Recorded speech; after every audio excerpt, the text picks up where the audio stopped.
C'est d'abord une impression de surplace qui se dégage de l'intervention de François Hollande ce matin, parce qu'en fait, depuis son élection à la présidence de la République en 2012, il n'y a rien qui a vraiment changé. Comme en 2013 et en 2014, le chômage augmente, comme en 2013 et en 2014, il ne peut toujours pas afficher des résultats économiques, et comme en 2013 et en 2014, sa politique est contestée jusqu'au sein de son propre camp.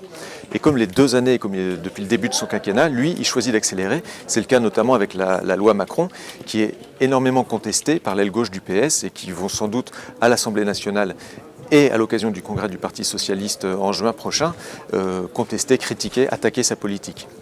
Alors du coup, à l'impression de surplace, c'est une impression d'impuissance qui se dégage, parce que François Hollande, pendant ses vœux, il avait expliqué vouloir faire de 2015 une année d'audace, que contre le chômage, il fallait prendre des initiatives. Le problème, c'est que des initiatives et de l'audace, il ne fait pas beaucoup preuve.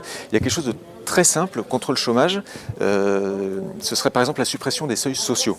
Ce sont des seuils qui, dans les entreprises, impose aux entreprises tout un tas d'obligations qui leur coûtent très cher et qui par conséquent découragent les PME de grossir. Or, ces seuils sociaux, ils sont défendus par l'ensemble des syndicats, d'abord parce qu'ils expliquent que ça porterait préjudice aux salariés. Ça, c'est la raison officielle. La raison officieuse, c'est que ça altérait, ça les affaiblirait vraisemblablement. Donc, ils s'y opposent et ça, François Hollande ne veut pas y toucher, du moins pour l'instant.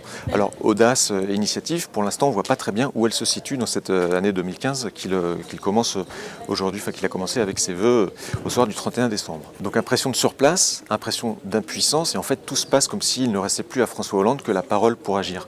La parole, il l'a déclinée pendant 2 heures à la radio sur tout un tas de sujets. Il a abordé énormément de thèmes économiques, internationaux, des sujets d'actualité aussi, la loi sur la fin de vie. Enfin, il a occuper l'espace, balayer l'espace, c'est sa stratégie, c'est juste la stratégie de l'Élysée pour 2015 qui consiste, faute d'obtenir des résultats ou de pouvoir se montrer efficace, à occuper l'espace médiatique. Occuper l'espace médiatique pour François Hollande, ça a une vertu, ça laisse peu de place à la critique et cette année, vu les échéances qui s'annoncent pour lui, elles risquent d'être extrêmement nombreuses. On va voir François Hollande du matin au soir à la télé pendant tout le mois de janvier, ça va se terminer la semaine du 19 janvier par une grande conférence de presse.